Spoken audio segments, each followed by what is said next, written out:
Salam alaikum tout le monde, salamat datang, j'espère que vous allez bien. Dans cette vidéo, je vais vous donner 5 avantages et 5 inconvénients de vivre ici en Malaisie. Allez, c'est parti.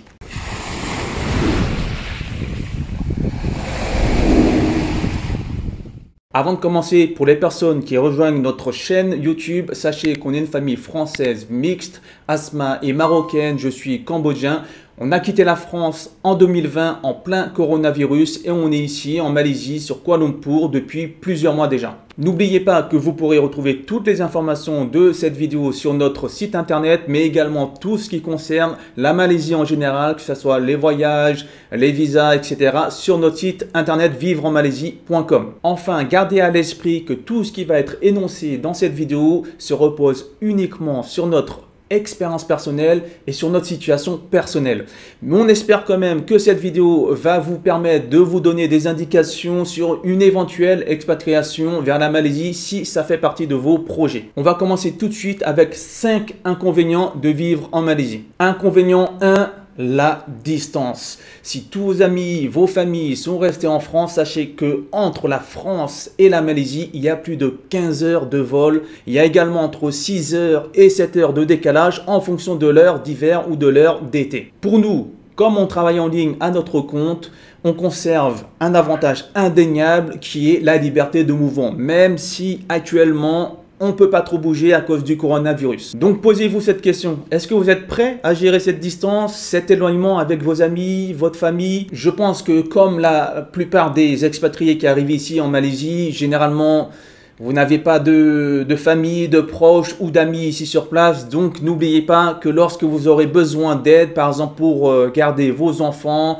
ou pour un service, ça ne sera pas aussi simple que lorsque vous étiez en France. On passe maintenant à l'inconvénient numéro 2, le visa. Et ça, c'est le plus gros point noir, en tout cas pour nous, dans notre situation personnelle, c'est le plus gros inconvénient. Si vous êtes comme nous, c'est-à-dire entrepreneur à votre compte, alors le visa de résidence va être très compliqué à obtenir. Nous, on a créé une société sur Labuan et on a un visa Labuan qui est renouvelable tous les 2 ans. Cet inconvénient, ça ne concerne pas tout le monde. Par exemple, si vous êtes ici grâce à une société qui est implantée en Malaisie, vous avez un contrat d'expat, alors là, normalement, l'entreprise prend en charge tout ce qui concerne le visa.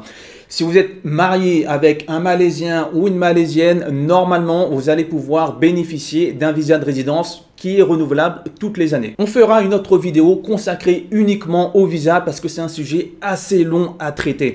On traitera, je pense, notamment du visa travail ou encore du visa MM2H pour les personnes qui connaissent. En tout cas, contrairement à ce que beaucoup de personnes pensent, ce n'est pas en achetant un bien immobilier ici en Malaisie que vous allez pouvoir bénéficier d'un visa de résidence.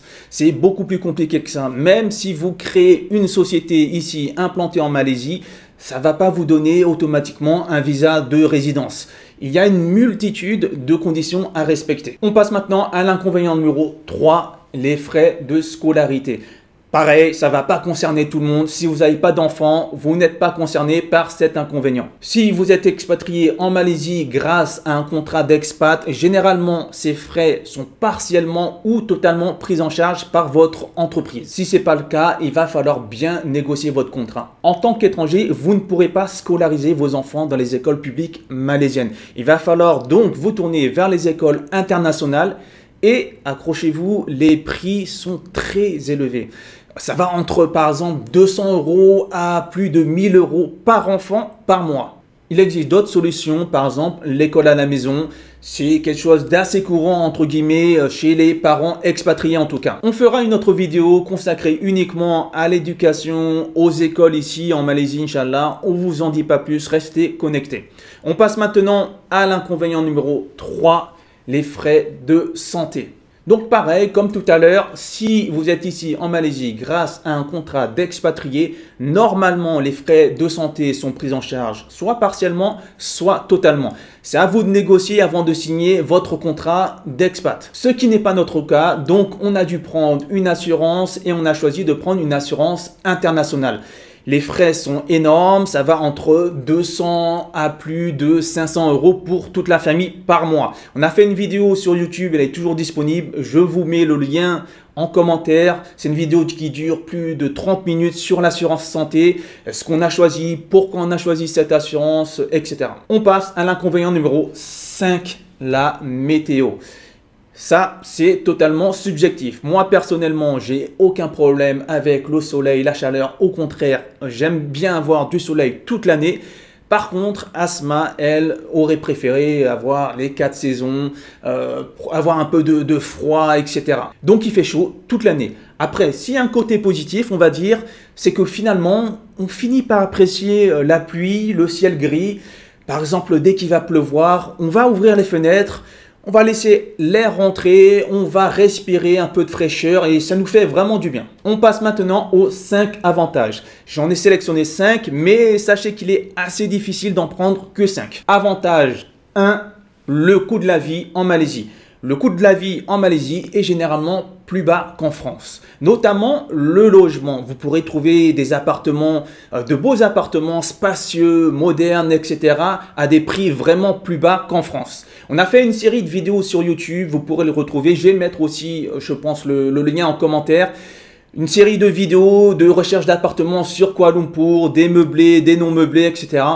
Donc n'hésitez pas à regarder ces vidéos, ça va vous donner un ordre d'idée de ce que vous pourrez trouver ici sur Kuala Lumpur. Par contre, les frais mensuels peuvent grimper très vite en fonction de votre mode de vie. C'est comme partout, par exemple ici, si vous fréquentez uniquement les magasins d'expat, là où vous allez trouver généralement beaucoup de produits importés, du fromage, des biscuits, etc. Alors la note mensuelle peut grimper très vite. Pareil, si vous mangez à l'extérieur dans des restaurants qui sont plus chers que la moyenne, à la fin du mois, ça peut faire un gros budget. Donc oui, la vie ici en Malaisie coûte moins cher, mais c'est pas pour autant que vous pourrez venir avec quelques centaines d'euros et vivre comme un roi. D'ailleurs, vous pourrez voir dans notre Instagram, notre compte Instagram en story épinglée, une série de stories où on vous montre les prix, on va dire, de différents produits du quotidien, les fruits, les légumes, etc. Donc n'hésitez pas à rejoindre notre compte Instagram. Il y a d'autres informations également et on partage beaucoup de stories au quotidien sur la Malaisie. On passe à l'avantage numéro 2, les voyages. On ne va pas vous faire un dessin. Kuala Lumpur, c'est un véritable hub pour les amateurs de voyage. Moi, j'ai pour habitude de surnommer Kuala Lumpur Châtelet-Léal. Les Parisiens vont comprendre. Mais en tout cas, de Kuala Lumpur, vous pourrez partir vers de multiples destinations, que ce soit le Laos, le Cambodge, la Thaïlande, l'Indonésie ou même le Japon, l'Australie, etc. Il y a vraiment beaucoup de destinations et surtout à des prix vraiment très accessibles. Avec AirAsia, une compagnie aérienne low cost, vous pourrez par exemple partir, je sais pas, à Bangkok pour moins de 100 € l'aller-retour. Vous pourrez aussi partir au Cambodge pour moins de 100 € l'aller-retour. Donc il y a vraiment une multitude de destinations. Vous pourrez visiter la Malaisie, le côté occidental, Bornéo, visiter par exemple Kota Kinabalu ou encore explorer toute l'Indonésie. Donc c'est vraiment un très gros avantage. On passe à l'avantage numéro 3. La fiscalité. Si comme nous, vous avez un business en ligne, par exemple, ça peut être de l'e-commerce, du coaching, de la vente de formation ou encore du dropshipping, etc. Alors, sachez qu'en Malaisie, tous les revenus rapatriés depuis l'étranger sont imposés à 0%. La Malaisie a en effet une imposition qu'on appelle territoriale, c'est-à-dire que vous serez imposé uniquement sur les revenus que vous gagnez ici en Malaisie. Donc ça veut dire que tous les revenus qui proviennent de l'étranger, ça peut être également des revenus locatifs ou par exemple des dividendes en provenance de différentes sociétés à l'étranger, vous serez imposé à 0%. Il n'y a pas beaucoup de pays dans le monde qui pratiquent cette taxation. Je peux vous citer quelques pays, par exemple Paraguay, les îles Caïmans, vous avez aussi les Émirats Arabes Unis, Singapour, Hong Kong, etc. Dans cette liste de pays, vous allez trouver beaucoup d'îles ou de pays, on va dire, moins développés ou de pays plus chers que la Malaisie. Par exemple, vivre sur Dubaï, vous reviendrez plus cher que vivre ici en Malaisie. C'est pareil pour Singapour. Le logement sur Singapour coûte beaucoup plus cher que le logement en Malaisie. C'est aussi pour cette raison que beaucoup de personnes ces dernières années se sont expatriées vers Dubaï pour les 0% d'impôts. Si en plus vous faites un bon montage avec par exemple une société aux États-Unis, une LLC ou encore une société en Angleterre avec une LLP, alors vous pourrez vraiment réduire vos impôts en venant vous installer ici en Malaisie. C'est d'ailleurs un point que j'ai développé en détail à travers une formation. Je vous mets le lien en description. Ça concerne la création d'une société sur la Boîne, l'obtention d'un visa à la Boîne, les étapes pour votre expatriation de France vers la Malaisie, etc. On passe maintenant à l'avantage 4. La langue. Sur Kuala Lumpur et dans toutes les grandes villes de Malaisie, on parle généralement anglais. Vous allez trouver donc des documents administratifs en anglais et en malais. Par contre, si vous allez dans des petites villes comme à Kelantan, je pense notamment à mes cousins, ils parlent uniquement malais. Ils ne parlent pas du tout l'anglais. Sur Kuala Lumpur ou Penang et les grandes villes, aucun souci. Les îles touristiques, pareil, ça parle généralement anglais. Vous n'avez pas à vous inquiéter là-dessus. Alors je vous dis ça parce qu'on a passé plus de 5 mois et demi en Turquie avant d'arriver en Malaisie. Et je peux vous dire que c'est vraiment pas facile lorsque vous parlez pas la langue locale. Par exemple, dans les hôpitaux ou pour faire des documents administratifs en Turquie, c'était vraiment une grosse galère. On passe à l'avantage numéro 5. L'islam. Ça ne va pas concerner tout le monde, mais en tout cas pour nous, c'était un des critères les plus importants, si ce n'est le plus important. On ne va pas s'étaler dans les détails, mais si vous êtes musulman, vous devriez trouver une certaine tranquillité, un confort quotidien, si on peut appeler ça comme ça. Par exemple, si vous voulez prier, vous allez trouver des salles de prière dans les centres commerciaux, dans les stations d'essence. Si vous cherchez un restaurant halal, vous devrez en trouver sans problème.